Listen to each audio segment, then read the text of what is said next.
Hi guys, in this video I want to solve this Leetcode problem 322 coin change.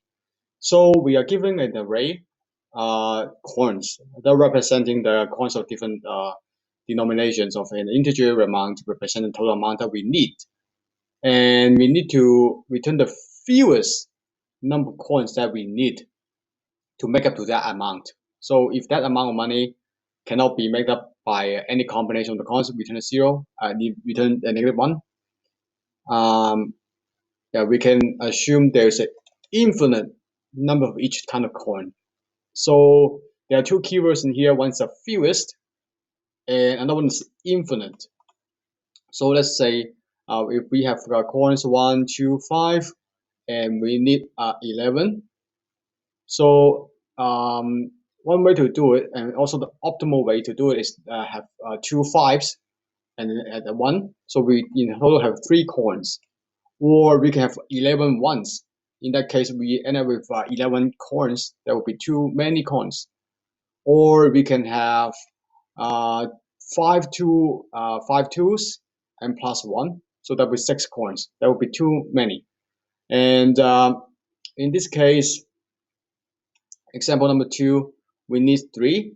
But the coin that we have, each one has 2. That's why it's impossible to come up with 3. Same for this guy. It's a true case. We need 0 amount, so we need 0 coins. Yeah, so this is a true as well. And we have 1 with coins of 1, so we need 2. So we need 2 of 1s.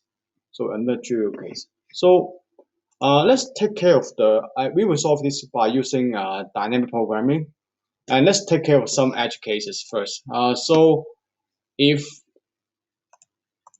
the number of coins that's possible is equal to 1, that means we have only 1 coin, right? So that will be capturing this case, and this case, and all these cases. If we have only 1 coin, if the amount that we need over the number of coins, sorry, not the modular, should be the remainder. If the remainder is 0, that is this case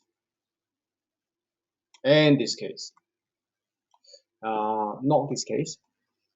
So if that's the case, we just return the modular of it. Otherwise, we return a -1. Okay, so and then we need a memorization dictionary. We call it memo-dic. So what this does is to store the intermediate steps, and the key would be the target amount, and the value will be the minimum number of coins to reach to that amount. Okay, so the key would be target amount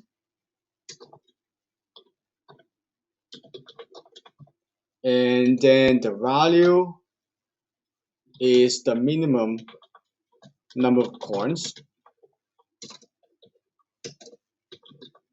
to reach that amount. Okay. And yeah, so for some initialization on this dictionary, so for I in range goes up to the amount plus 1. This the last element is exactly what we're interested in. And some initialization would be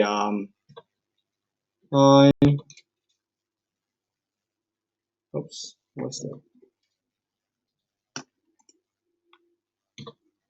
I goes to none.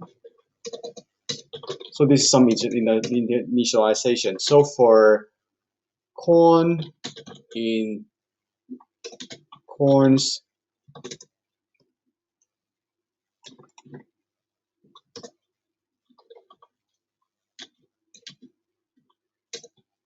So this is a trivial case. So basically what it says is if we want to exactly reach to the amount that is equal to the coin number, and the minimum number of coin we need is 1.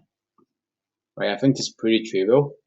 So an example, and for this particular case where we have coin 1, 2, and 5. So to reach amount of 1, we need exactly 1 coin, which is itself.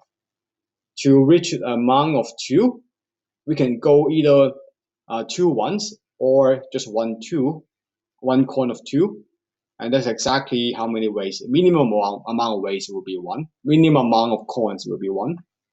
And 3 and 4, and they are not in this coins list. That's why it's just follow the default, which is none, which we'll figure it out later.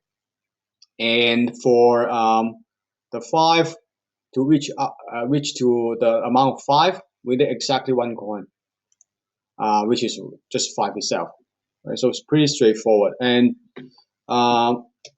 then the 6 will be none, etc.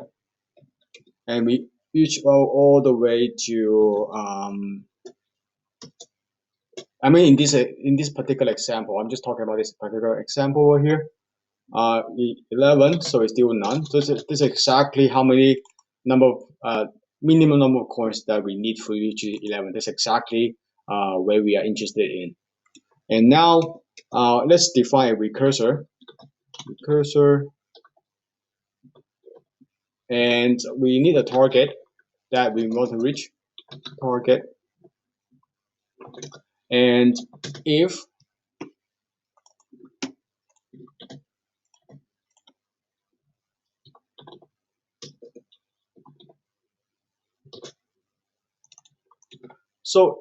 that value is just already in that dictionary, we don't do nothing. We don't need to do the rest of the computation within this recursor function. So we just simply retrieve that value from the dictionary. Retrieve.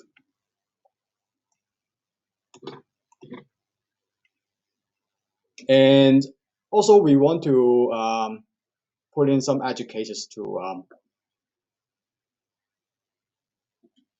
allow the entire recursion to be completed. So if the target is 0,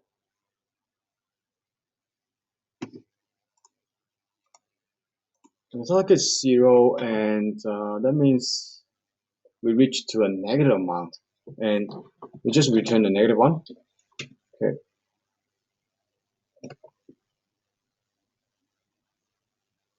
Otherwise, we have a for loop to iterate in all the possible points. So we need a variable n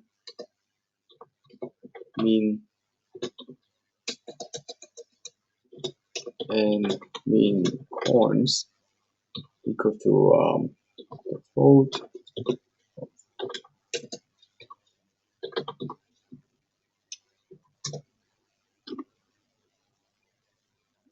for all coins if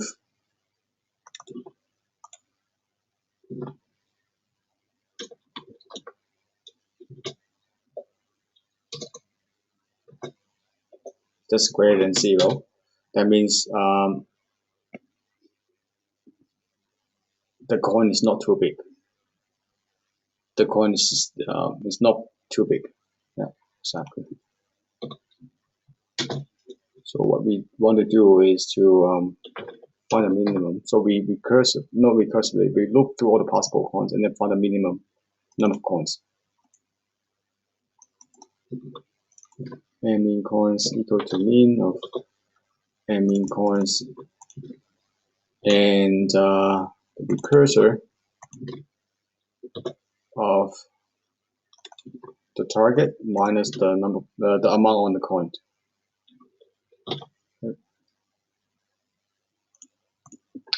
And after that, we want to put it in the dictionary.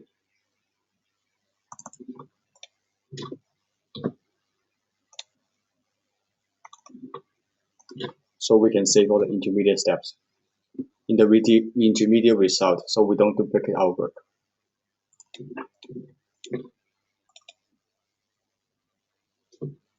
And also at the end, we want to return that. Okay.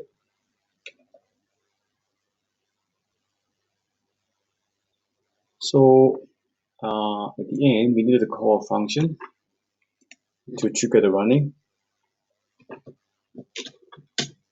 If the answer is equal to infinity, that meaning that this part is never executed. This means that the coin are all too big.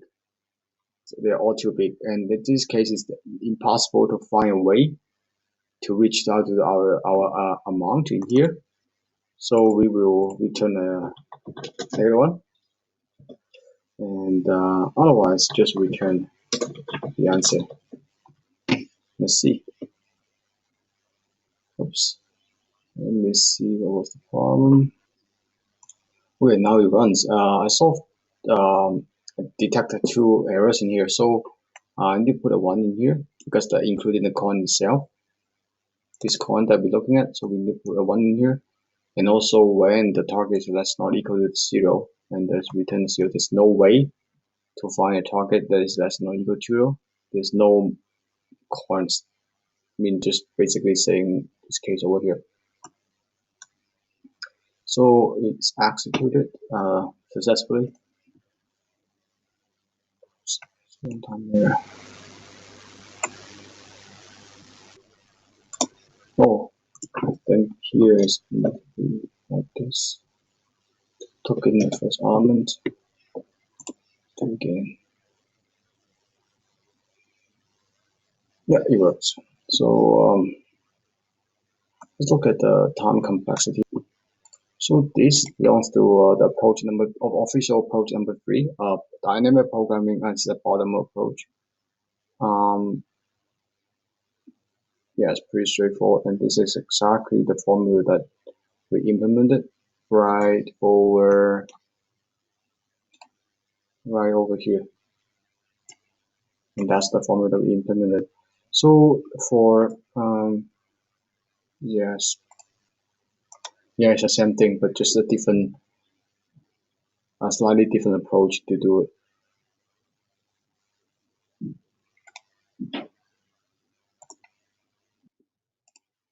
So the time complexity analysis is big O n times n, and n being our amount, because from 1 all the way to the amount, we need to do n iteration to n possible points to find the minimum. So we big O actually S stands for the amount times n number of coins. So it's S times n, and also the space complexity will be over S. And this comes from the dictionary to be storing all the values for the intermediate steps. Oh, okay. So this is so much for how I approach this this problem, and I hope you like it. Hopefully, I will see you in the next video. Thanks for watching. See you.